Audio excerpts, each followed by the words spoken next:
हम में से हर कोई जीवन के अपने ही एक विशिष्ट अर्थ की रचना करता है। जीवन की यात्रा में हमसे हर व्यापक संभावनाओं की ओर उन्मुख रहता है और हम उन संभावनाओं की दिशा में बढ़ते हुए विकसित हो सकते हैं। हमारा अपने जीवन पर पूर्ण नियंत्रण नहीं होता। अराजकता हावी रहती है। हर अनपेक्षित संभावना संभव होती है। अनिश्चितता के साथ साथ असुरक्षा हमें भावनात्मक समर्थन के लिए उस परमात्मा की ओर प्रेरित करती रहती है। हम सभी की मृत्यु निश्चित है। यह केवल परमात्मा का एक अधिकार है कि वह हम में से प्रत्येक को कितनी बार अगली सुबह देखने की अनुमति देता है। उसके बावजूद हम ऐसा व्यवहार करते हैं जैसे हम नश्वर हों। हम जैसा चाहते हैं वैसे संसार की रचना कर लेते हैं। अपने बाहरी जगत से किसी को निकालकर बाहर फेंकने का राज यह है कि हम उसे अपने आंतरिक जगत से भी मिटा दें। हम जिस वास्तविकता को देखते हैं और समझते हैं कि वह असली वास्तविकता है, तब हम अपने आप को धोखा देते हैं। हम भ्रम पैदा करने वाली वास्तविकता से जब पर्दा उठाते हैं तभी हम जागरूक होते हैं और समझ पाते हैं कि वास्तविकता की यथार्थ प्रकृति क्या है। विश्व से अपने संबंध को लेकर एक संपूर्ण क्रांतिकारी व्याख्या के तहत हमें उन सब में एक सक्रिय योगदान देने वाले के रूप में देखा जाता है जिन्हें हम देखते हैं ठीक वैसे ही जैसा कि अतीत की आध्यात्मिक परंपराओं में कहा गया था। एक दृष्टि से हमारी दुनिया इस कारण अस्तित्व में है जैसा कि हम इसे देखते हैं और हमने इसका निर्माण किया है।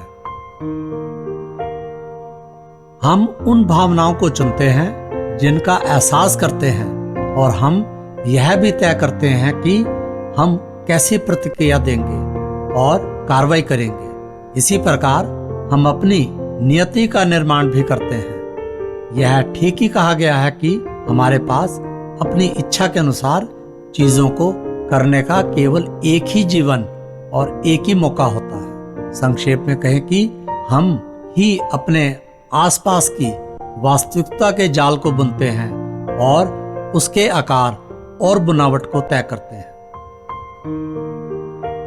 हम सभी अपने ही तय किए जा चुके तरीकों के आधार पर वास्तविकता की व्याख्या करते हैं और इस विषय में अनभिज्ञ रहते हैं कि दूसरे भी अपनी वास्तविकता का निर्माण करते हैं।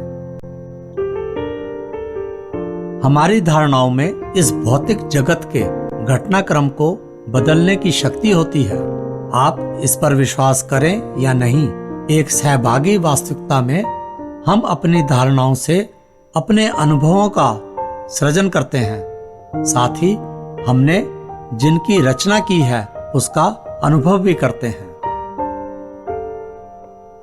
हम सभी बदलाव के डर से अप्रत्याशित और परिचित आरामदेह अर्थात कंफर्ट जोन के दायरे में रहना पसंद करते हैं। यही प्रवृत्ति हमारे विकास को रोकती है।